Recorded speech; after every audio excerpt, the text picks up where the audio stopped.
Hello বন্ধুরা, আজকে কোরআনকে নিয়ে দুটো প্রশ্ন আছে। 100-র মধ্যে 99% লোকই সেটা পারে না। চলুন শুরু করা হোক। 1 নম্বর প্রশ্ন, কোরআন কোন মাসে নাজিল হয়? অপশান এ মহরম মাসে, অপশান বি শাওয়াল মাসে, অপশান সি রমজান মাসে, অপশান ডি জিলহজ মাসে। টাইম শুধু 5 সেকেন্ড।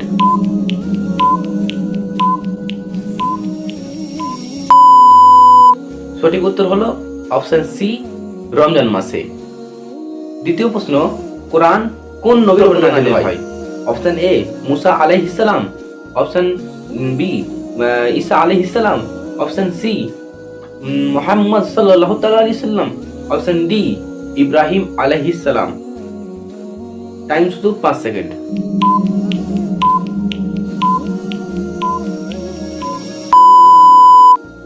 সঠিক উত্তর হলো অপশন সি মুহাম্মদ সাল্লাল্লাহু তাআলা আলাইহি সাল্লাম। যারা এই দুটো প্রশ্ন ঠিক পেরেছেন তারা কমেন্টে বলে যাবেন।